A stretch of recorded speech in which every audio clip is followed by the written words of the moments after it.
the cheating mind. So when you had the theme, what came into your mind? The mind.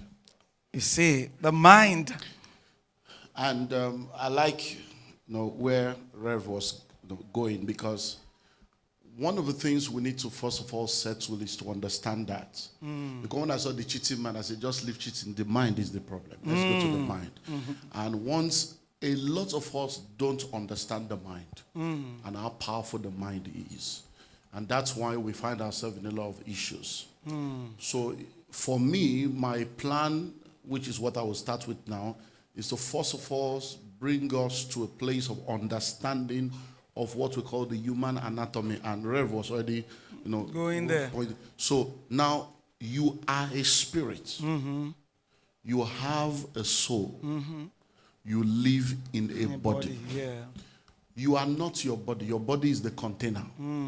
But you are a spirit. Now, for many of us that have come to church, we have understood to a large extent the place of the spirit. But we have not been able to understand to a large extent the place of the soul. Of the soul. So in breaking it down, your spirit has 3 compartments. Your soul has 4 compartments. And your body has 5 compartments. Now, when you look at your spirit, in your spirit, you have what we call the umpire or the conscience. And that's the part of your spirit that gives you a check. No, don't do that. Don't do this. Do this. No, that's not right. Now, in that same spirit, you have a part of your spirit that is called the intuition. And that's the part from where you are able to hear the voice of God. And then in that same spirit, you have a part that is the worship compartment. Now, the best way to help people understand the workings of this is you are in church. You're worshiping God. You are in deep worship. Now, there is a part of you that is doing that. Now, while that is going on, you are also hearing a voice. Forgive Sister Jane. Let go of that. Now, you are worshiping, but how come you are still here? It's because different part of you are working in the spirit realm. Now, you are in the midst of church. You are worshiping.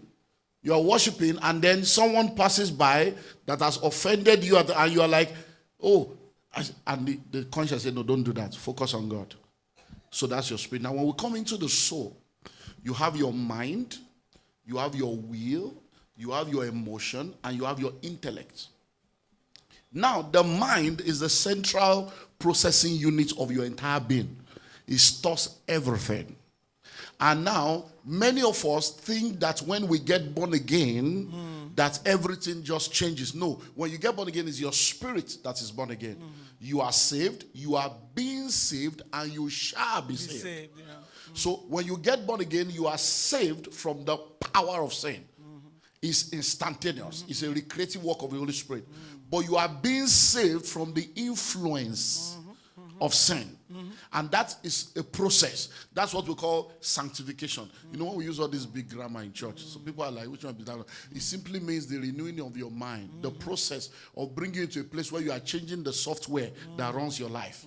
And then we shall be saved from the presence of sin into the presence of God. So that's why the Bible says he's sitting, Hebrews 7:25, making intercession for us to save us to the uttermost. That means to complete the journey whereby we appear before. So in that soul, you have your mind, you have your will. Your will is the ability to choose.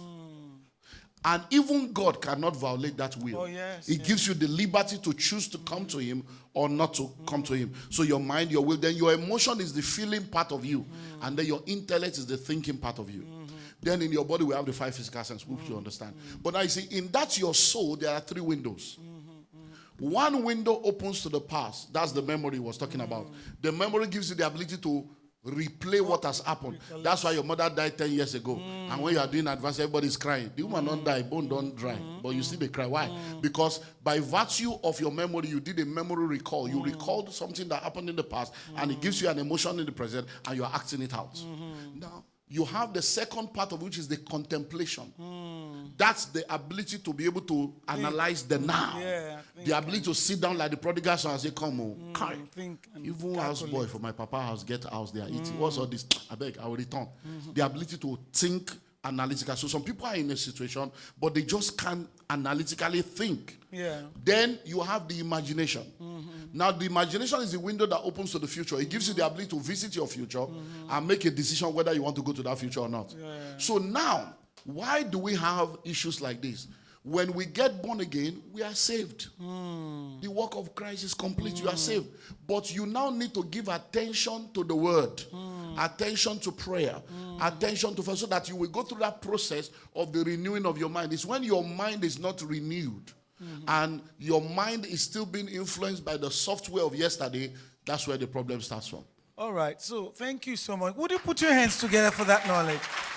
Thank you so much.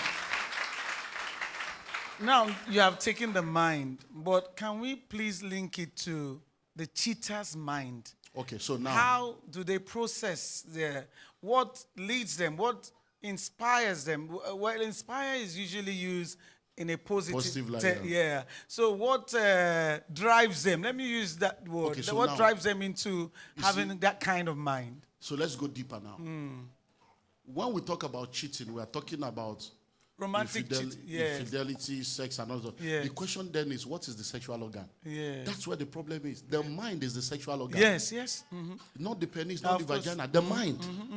Why? Because you are sitting down here right now, everybody's looking all right, looking cool. Young guys are sitting down looking normal. If a young lady comes in here heavily endowed, and she begins to unveil, all of a sudden, there will be a rising. Now, the rising is because your mind tells you, my God. But if a 82-year-old woman comes here now and begin to unveil, nothing will rise. Yeah. She's also naked. Okay, you say, hey, it's because they are not dressing well. Why is the nakedness of an animal not seducing you? Are animals wearing clothes? So it's information in the mind. So it's the mind. Yeah. Because in your mind, that's the real sexual organ. So when your mind tells you there is something there, your body responds to your mind. So when we look at the mind of people, what controls their mind is the information that they have accepted as the template and the reality of life. So that's why people will tell you, body no be wood. Oh. A young lady came into the office years ago, and she was just shaking. You know how people come and they think that all pastors are full.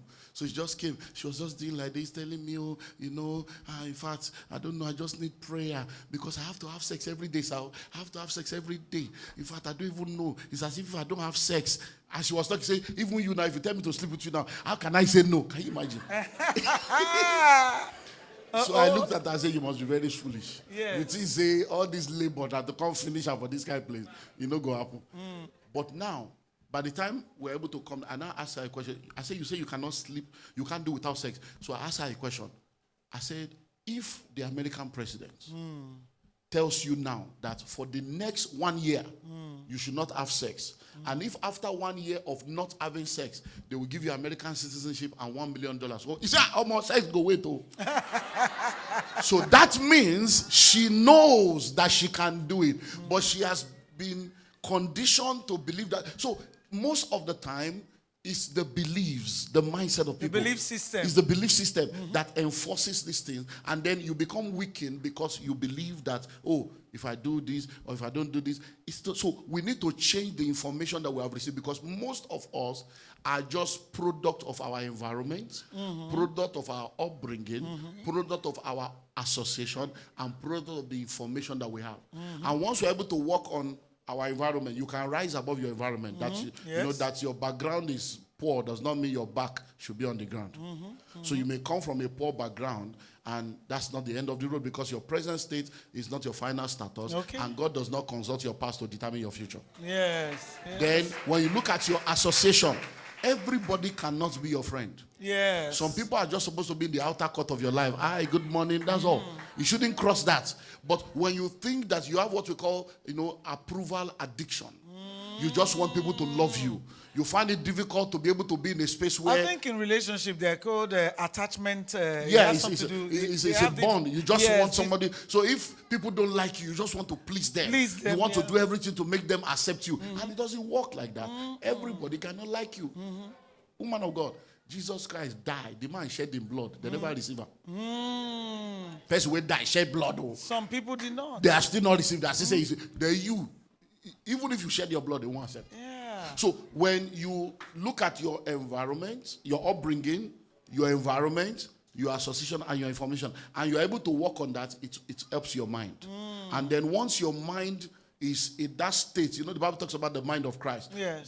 That like 11 to 14 different kinds of mind. Double yes. mind, Yes. reprobate mind, all kinds. So now once you have the mind of Christ, the Bible gives us the syllabus in Philippians.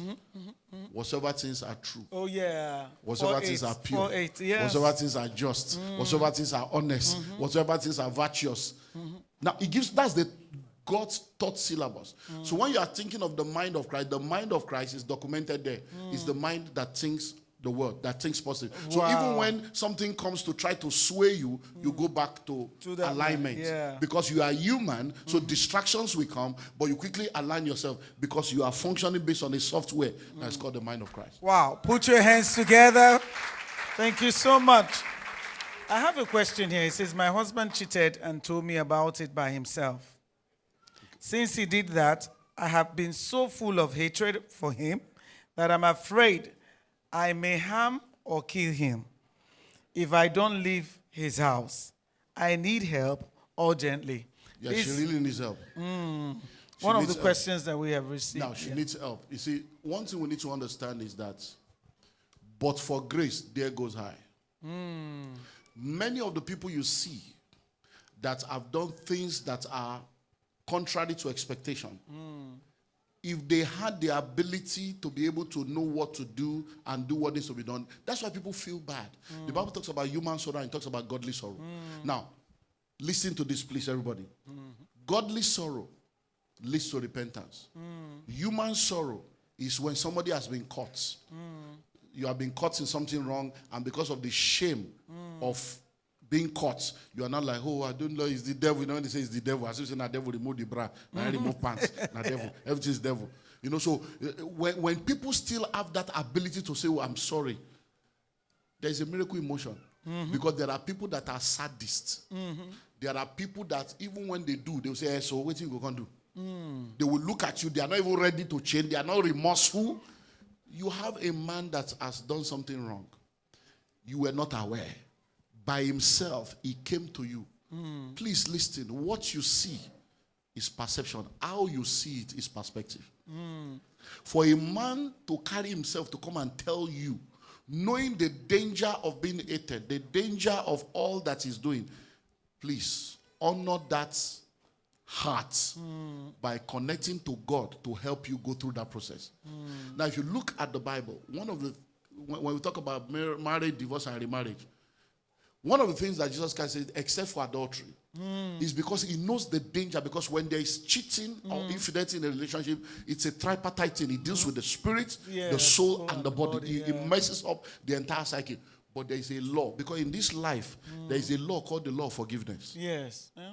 That law of forgiveness is superior to that law that you have there to be able to say, okay, you have done this, I choose to forgive you. Because let's not forget, the definition of cheating in the New Testament is not the definition of cheating in the law. It says if you look at a woman to lust after her in your heart, you have committed it already. So yes, your husband has done the physical, but you probably have seen a guy like, oh my God.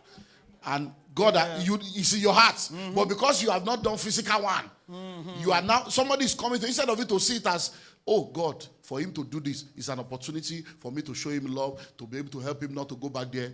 You are angry. It's okay to be angry. You are entitled to be angry. Yes. You are entitled to be disappointed. You are entitled to be hurt. But listen and listen well. Every time you submit to bitterness, unforgiveness, you are like someone that is taking poison and expecting somebody else to die. Well, the man has spoken to you. God has forgiven him. Whether you forgive him or not, God has forgiven him. He's moving on. But you are in a bondage and you have locked the key by yourself. Padlock, you throw away key. So I will ask that if you have made up your mind that, oh, he has cheated, I want to go, it's your choice. But if you have chosen to stay, then stay and begin to receive grace for reconciliation. Because there are many marriages. This is my 33rd year ministry, pastoring. There are many marriages where adultery was in their past. We know. I tell people, pastors, lawyers and doctors. Waiting we know. Many people don't know. There is adultery in the past of men, but today now, nobody even knows. Nobody, because they've forgiven themselves, they've moved on. Yes. So what I would tell people is there is life after infidelity. But that life after infidelity is based on some things being done. Number one, the person must acknowledge they are wrong. They must, which this person has already done. Yes. All right. You now need to just go to God and be healed. Yeah, put your hands together for the man of God. Now, I think we can quickly now ask the different types of infidelity, like you started mentioning in answering these questions. Can we go through the different types of infidelity? Because now you have cyber infidelity, that's cyber sex through social media and phones and all that. So can we go through it? Like you were mentioning emotional infidelity. Now, so let me remind the single people again before we go into that. Let me remind the single people, because a lot of people feel I'm not married. Sex outside of marriage is an error. Yes. And one of the things that many of you don't realize, so if you are single here, please listen so that you will not cause trouble for yourself. Because if we are going to be talking about different kinds of cheating, it started from the single level. Now, because when they now go to the other side, they had unrealistic expectation.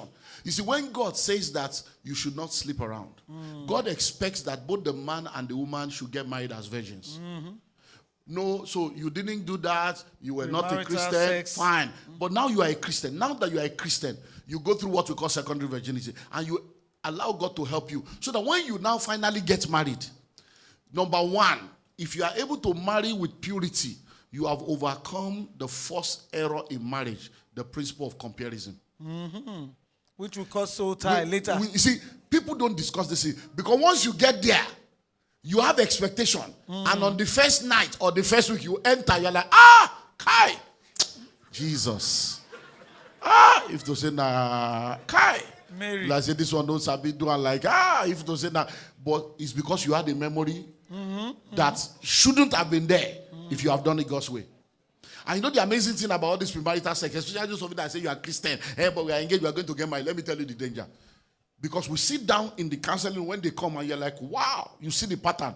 The danger is that a man comes into a relationship with a woman. The man is a Christian, the woman is a Christian. They've decided they want to get married and they want to stay pure. And then the man allows his flesh to move him to ask the woman for sex. And the woman is like, I didn't know this man would be pressuring me like this. If I don't give in to him now, I may not get married. I have to get married. So she submits to the sex, not because she's willing, but because she's afraid. And then she wants she submits to it and she wants to keep you. And then, but what you have done is the very minute you do that, you have sown a seed. I can't trust this man. It means that he cannot keep himself. It means that he will come to church, he will be praying, so he can do this. And then once you as the woman submit, you have sown a seed in the mind of the man. So now so it's cheap. I just push small, you don't fall. That means if another person push small, he go fall. Guess what? But nobody discusses it. Yes. So everybody enjoys the flesh because the Bible calls it the pleasure of sin for a moment. You enjoy that 5 minutes, nobody talks about it, but the seed is sown. You now get married, and you say you are going out, and you are wondering why your wife is trying to ask question upon question upon question. Is that sin that is still there?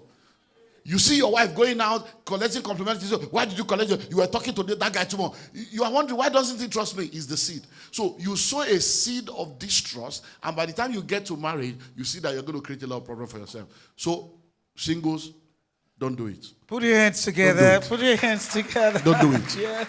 This sex thing. Ask married people here, when last did they sleep with their wife or their husband? You see, when you are single, you think that when you marry, you'll be having sex. When school fees hold you. When the responsibility of life hold you, your wife go naked like this, you won't have erection. Yeah. When responsibility hold your head. So it's because you don't understand life. And the enemy wants to mess you up. Yes. And it will hurt you. So for those of you that are married, it begins with what we call straying away. You see, when people don't operate in friendship and intimacy in marriage, they give room for straying. And one of the Bible calls it naked and not ashamed. Naked and not talks about honesty, vulnerability. It talks about intimacy, intimacy. It means that we can sit down and be gisting and talk about things and say, the babe fine, Sha. Can you talk to your wife and say another person is fine? Can you talk to us and say, man, that guy used to say I never married that kind of guy? Do you have that kind of relationship where you can discuss? Because that's what causes the strain. So you are having thoughts and ideas, but there's nobody to discuss with. You can't discuss with the person that can help you out. Because have you ever asked yourself, when David went to the top of that roof and saw a naked woman, were there no women downstairs? Couldn't he have gone and said, come, you had a wife downstairs. If I'm not wife, women were there. But there was nobody to discuss with. He had to come back and sit down, be calculating how to do this train. Because there was no atmosphere for open communication and honest discussion. Because when you come and tell your wife, say, you get one babe for office. That babe, thank God. He say, hey, you are going to resign. Who is that? You create problem. And then the man say, I beg, next time, make I don't talk. And you create, look at the one, somebody has come to confess to you now, you say you want to kill her. All right now. How will men here now leave this place and be willing to go and confess? When you know that if you put something for your food, you could just sleep, you don't go wake up.